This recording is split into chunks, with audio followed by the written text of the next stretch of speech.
April 1945, Germany. The once proud cities of the Third Reich lay in smoldering ruins, their streets cracked, littered with rubble, and punctuated by the skeletal remains of buildings that had once symbolized power. Smoke from relentless Allied bombing rose in lazy spirals, mingling with the pale morning mist that clung to shattered cobblestones. The air was heavy with the acrid scent of gunpowder, burning timber, and the unmistakable tang of fear. In the distance, the rumble of approaching tanks and artillery shook the ground, a constant reminder that the war was no longer at Germany's doorstep. It was inside every city, every neighborhood, every bunker. Amidst this chaos, the leaders of the Nazi regime retreated into fortified underground bunkers, seeking refuge from the relentless advance of Allied forces.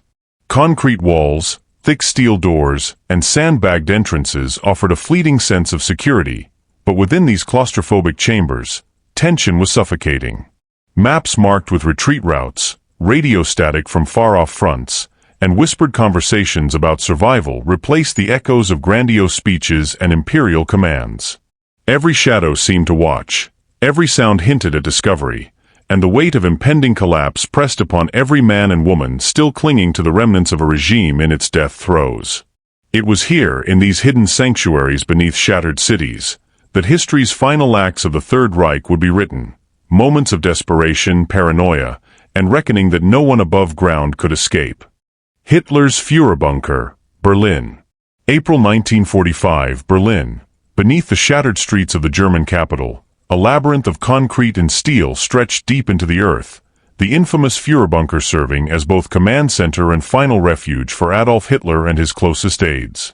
The chill of the underground corridors contrasted sharply with the chaos above, where rubble-strewn streets and the distant roar of Allied artillery signaled the city's imminent fall. Dim lights flickered against the damp walls, and the muffled hum of ventilation mingled with the tense whispers of officers and staff, each carrying news of crumbling fronts and lost territories. Maps littered tables, pins and markers showing positions shrinking under the unstoppable Allied advance. Hitler, gaunt and pale, moved between rooms with a rigid determination, flanked by loyal generals and secretaries, his expression a mixture of defiance and desperation. Outside, the distant explosions shook the earth, rattling the reinforced concrete walls, a constant reminder that no barrier could hold forever. Conversations were clipped, commands precise, but tension hung in every shadowed corner, the fear of betrayal, of death, and of history's judgment pressing down on the bunker's occupants. It was a tomb of planning and paranoia, where every door, every ventilation shaft, and every corridor carried the weight of Germany's collapse.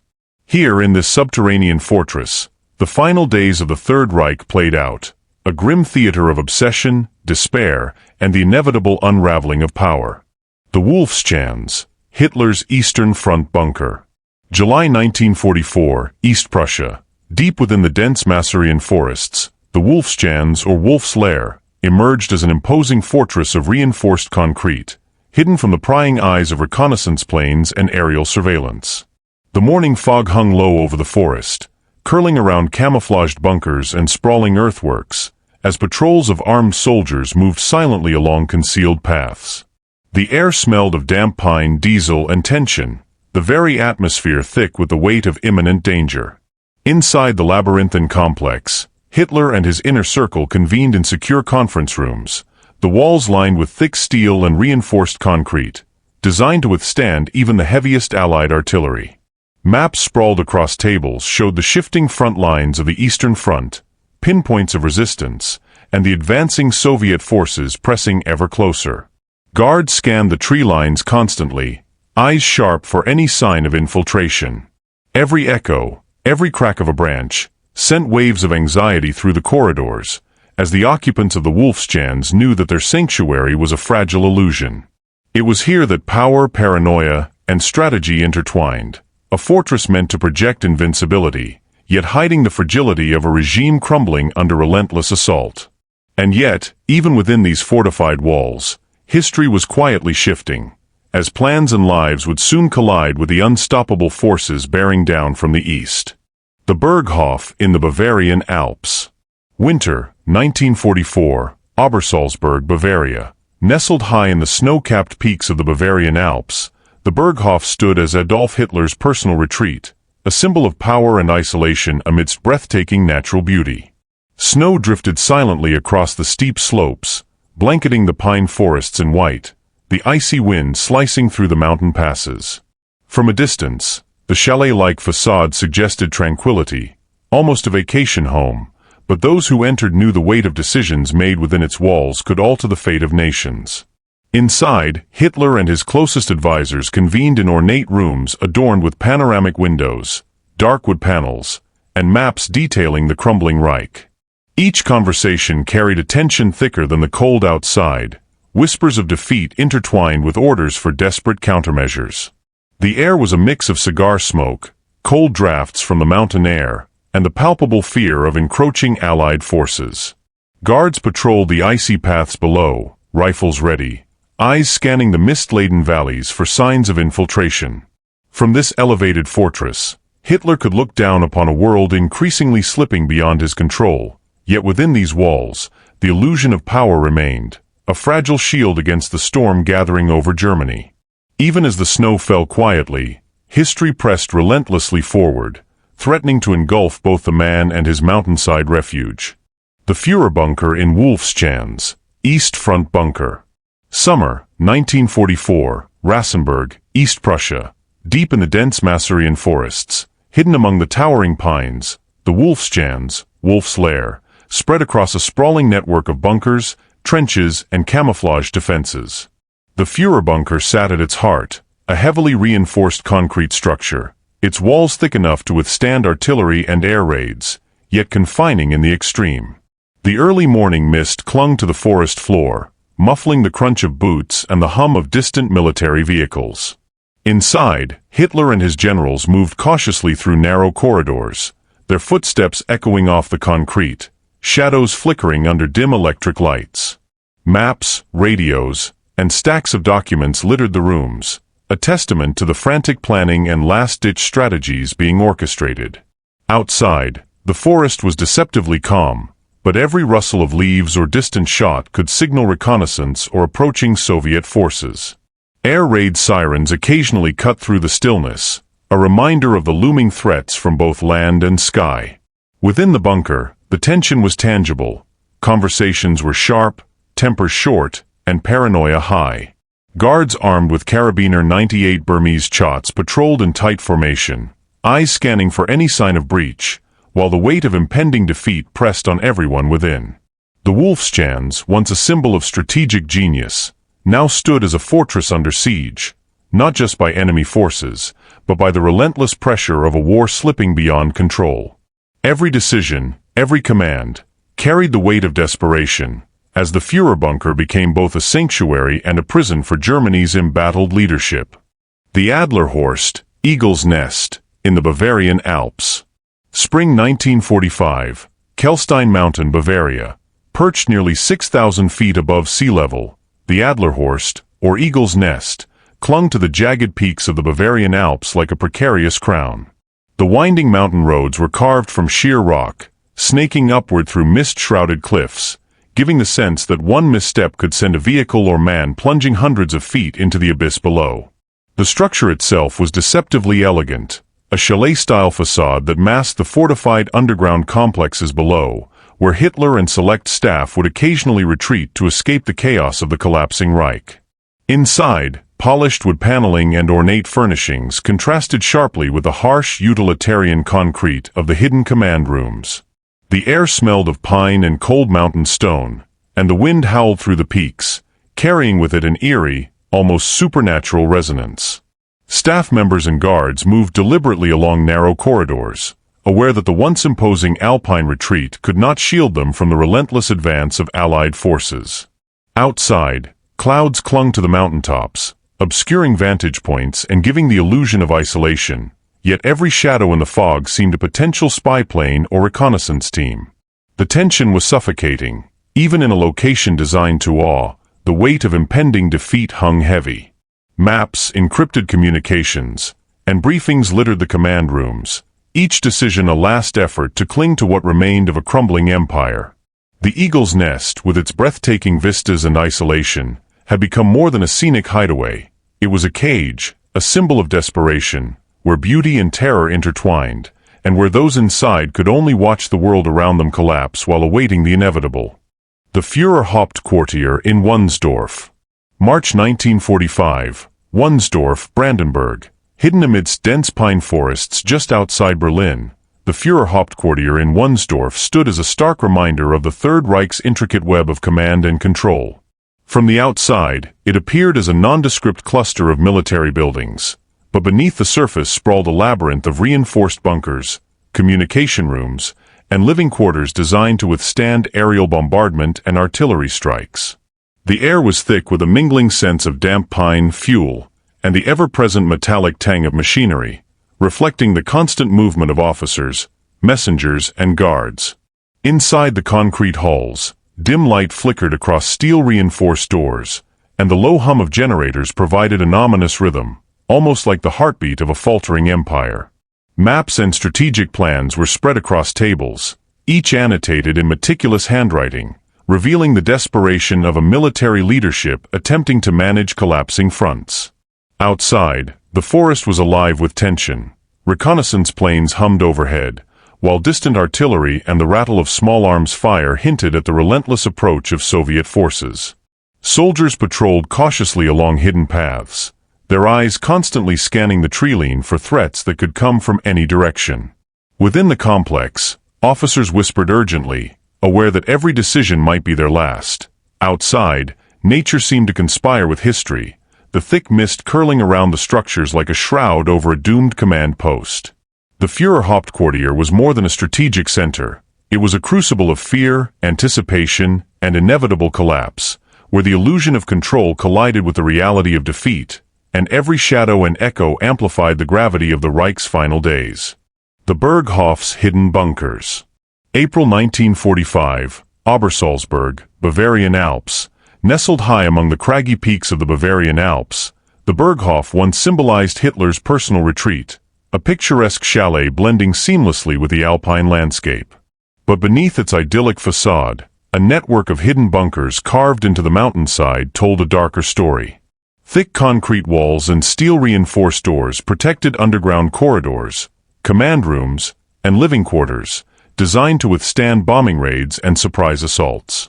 The mountain air was crisp but heavy with tension, carrying the faint scent of pine mixed with smoke from nearby gunfire, as the war crept ever closer to Hitler's mountain sanctuary. Guards patrolled the treacherous paths winding up to the Berghof, eyes sharp for any sign of advancing Allied forces, while inside, advisors and officers moved with quiet urgency, maps spread across tables and whispered communications filling the air with a sense of imminent crisis. The dimly lit bunkers echoed with the metallic hum of generators and the occasional murmur of desperate plans, as the looming threat of invasion pressed in from all sides. Outside, the rugged landscape seemed deceptively tranquil, the clouds drifting lazily over jagged peaks masking the chaos that awaited below. Every creaking floorboard and distant echo heightened the sense of suspense, revealing a place where the grandeur of the Third Reich's leadership collided with the stark reality of its collapse.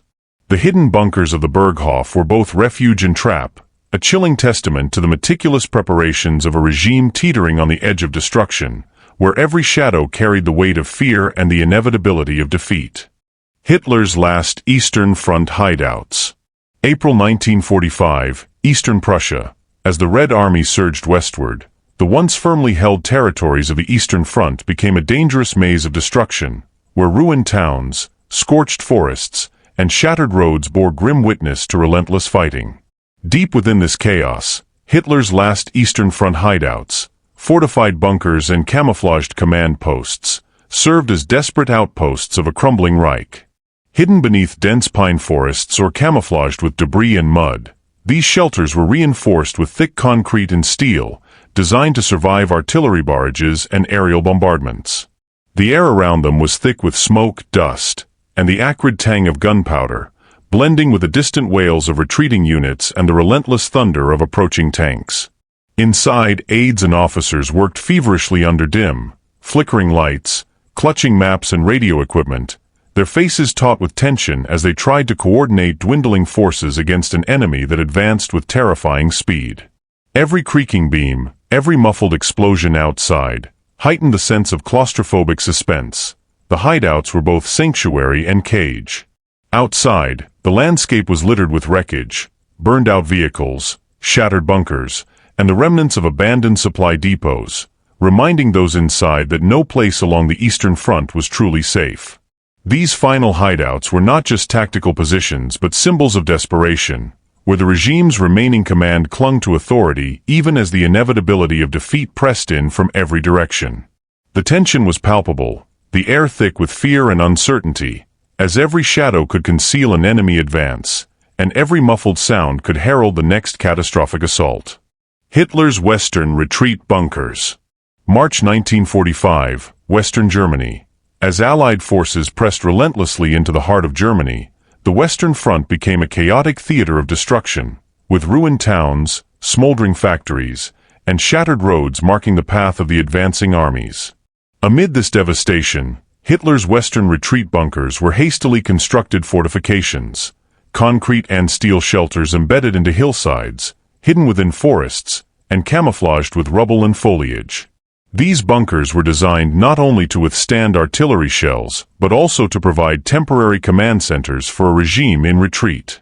Inside, officers and staff moved quickly through dimly lit corridors, consulting maps, transmitting orders via crackling radios, and coordinating a defense that seemed increasingly futile. The air was heavy with the smell of damp concrete, oil, and the lingering smoke from nearby bombardments. Outside, the sounds of tanks grinding across broken roads, artillery fire in the distance, and the cries of retreating soldiers created a tense and oppressive atmosphere. Every shadow along the forested perimeters could conceal an enemy scout. Every creaking timber in the bunker's interior seemed amplified, adding to the psychological strain of those inside. The Western retreat bunkers were symbols of desperation, built not for victory but to delay the inevitable, to provide fleeting moments of control amid the collapse of the Reich. For those sheltering within, each passing hour brought the grim realization that the advancing Allies were closing in, turning what were meant to be sanctuaries into precarious traps, and highlighting the stark contrast between engineered protection and the unstoppable tide of defeat. Abandoned secret bunkers across Germany. April 1945, across the German countryside. As the Allies swept deeper into German territory, countless secret bunkers, once humming with the operations of a sprawling war machine, stood eerily silent, their entrances choked with overgrown brush and debris. Hidden beneath forests, hills, and even urban ruins, these subterranean fortresses had once housed command staff, communication hubs, and stockpiles of weapons. Now their interiors echoed only with the dripping of water through cracked ceilings and the scuttling of rodents across concrete floors. Rusted equipment, abandoned documents, and shattered furniture bore silent testimony to the hasty retreats and the chaos of a collapsing regime. Soldiers who stumbled upon these secret hideouts were met with a surreal mix of relief and foreboding, relief at finding the enemy gone, foreboding at the glimpses of past horrors frozen in time. Each bunker told a story. Maps still pinned to walls, faded orders in German script, and ventilation shafts that had once carried the heated breath of officers now offering only stale, musty air. The overgrown exteriors concealed the strategic significance these sites once held. What had been carefully engineered strongpoints now stood as ghostly monuments to a military that had underestimated both the speed of the Allied advance and the inevitability of defeat. Wandering through the shadowed corridors, one could almost hear the muffled echoes of hurried footsteps, anxious whispers, and the tense calculations of men realizing the end was near, a haunting reminder that even the most secretive and fortified positions could not withstand the relentless momentum of history. Hitler's final Western hideouts. Late April 1945, the crumbling Western Front. As the Allies pressed relentlessly into Western Germany, Hitler's remaining command posts in the Rhineland and surrounding regions had become little more than desperate refuges. Hidden in dense forests, atop rugged hills, and even within seemingly ordinary farmsteads, these final hideouts were hastily fortified with sandbags, barricades, and concealed bunkers. The air was thick with tension, smoke from distant fires mingling with the mist of early morning, creating a surreal, almost dreamlike haze over the devastated landscape. Inside these shelters, officers scrawled hurried reports and whispered desperate orders, their faces pale under flickering lanterns, knowing that each passing hour brought the inevitable collapse closer. The bunker's steel doors, once symbols of impenetrable power, now seemed flimsy against the overwhelming tide of Allied forces. Outside, abandoned German weaponry and scorched earth told of rapid retreats and chaotic evacuations. Civilians, caught in the shadows of these hideouts, moved silently, fearful of both bombardment and the lingering presence of a regime on the brink of destruction. From hidden periscopes and observation posts, one could see columns of advancing tanks and infantry, their thunderous progress echoing against the hills. These western hideouts, once intended as bastions of control and command, had become tombs of anticipation, filled with the ghosts of men clinging to authority in a world that had already passed them by. Every creaking floorboard, every muffled step through the bunker's narrow corridors, carried the weight of a collapsing empire, a tense countdown to the end of one of history's most notorious reigns. Post-war exploration and legacy of Hitler's bunkers. Summer 1945 and beyond. After the fall of Berlin and the surrender of Nazi Germany, Allied forces, historians, and journalists began to explore the ruins of Hitler's once imposing network of bunkers. The landscape was eerily silent, punctuated only by the distant clang of demolition teams and the faint whisper of wind through shattered forests. Concrete slabs lay fractured, steel reinforcements twisted, and scorched earth surrounded entrances that had once been symbols of absolute control. Inside, scorched walls bore the marks of last-ditch fires and hastily destroyed documents, revealing the frantic final hours of a regime desperate to erase its traces. Personal effects, torn maps, broken furniture, and scorched files, offered haunting glimpses into the daily lives of Hitler and his inner circle, humanizing figures whose deeds had left an indelible scar on history. Journalists and historians meticulously documented each bunker, photographing corridors and machinery, piecing together the architectural ingenuity and defensive strategies that had once made these bunkers feared fortresses. Locals recounted whispered stories of sightings, secret passages, and eerie noises lingering long after the Nazi retreat. Over the decades, these sites became subjects of intense study, their legacies preserved in books, documentaries, and museums, serving as chilling reminders of the ambitions and hubris that built them. The bunkers' impact transcended their physical destruction. They became symbols of the dangers of concentrated power and the impermanence of seemingly invincible regimes. As researchers carefully mapped tunnels and reinforced rooms, the shadows of history seemed to linger, echoes of fear, command, and desperation resonating through empty halls. Today, the remnants of Hitler's bunkers stand as stark monuments, relics of military strategy, human ambition, and the tragic cost of war. Each crumbling wall and hidden chamber tells a story of power lost, empires fallen, and the enduring lessons of history.